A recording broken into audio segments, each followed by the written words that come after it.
नमस्कार।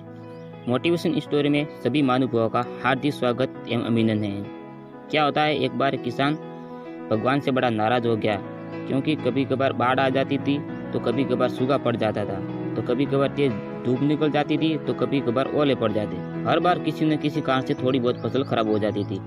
एक दिन तंग आकर किसान ने परमात्मा से कहा, देखिए प्रभु, आपको लगता है कि खेती बाड़ी की जानकारी नहीं है। एक प्रार्थना है कि एक साल मुझे मौका दीजिए, जैसा मैं चाहूँ वैसा मौसम हो, फिर देखना किस तरह मैं अन्न के भंडार भर देता हूँ। परमात्मा मुस्कुराते हैं और कहते हैं, ठीक है, जैसा तुम चाहोगे वैसा ही मौसम दूंगा, मैं किसी तरह की कोई दखल अंदाजी नहीं करूँगा।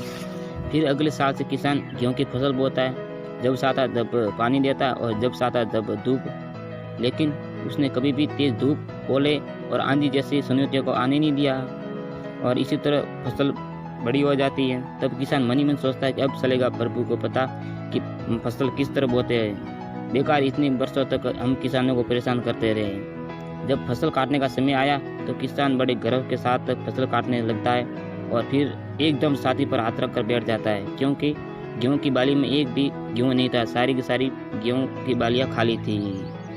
फिर किसान दुख होकर बैठ जाता है और प्रभु से कहता है, ये आपने क्या कर दिया। तो परमात्मा क्या कहते हैं, ये तो होना ही था, तुमने पौधों को संघर्ष करने का जरा सा भी मौका नहीं दिया, ना तेज धूप में उनको तपने दिया, ना आंधी में उसे जूझने दिया, उन्हें किसी प्रकार की कोई चुनौती का एहसास भी होने नहीं दिया। इसलिए सब पौधे खोखले रह गए। जब आंधी आती या तेज बारिश आती या ओले गिरते, तब पौधे अपने बल से ही खड़ा रहता। वो अपना अस्तित्व बनाने का संघर्ष करता है और इस संघर्ष से वो बल पैदा होता है, वही उसे शक्ति देता है और ऊर्जा देता है और उसकी जीवनता को भी उभारता है।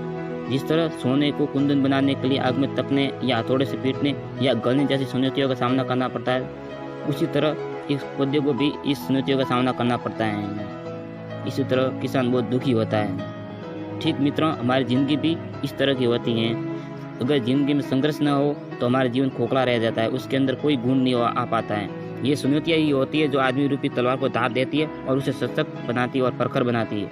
अगर प्रतिभाशाली बनना है तो चुनौतियों को स्वीकार करना ही पड़ेगा, अन्यथा हम खोखले ही रह जाएंगे। अगर जिंदगी में प्रखर बनना या प्रतिभाशाली बनना है तो संघर्ष और चुनौतियों का सामना तो करना ही पड़ेगा, और सामना करेंगे तो हमारा संघर्ष चलता रहेगा, तब हम जीवन रूपी आनंद को प्राप्त कर सकते हैं। धन्यवाद।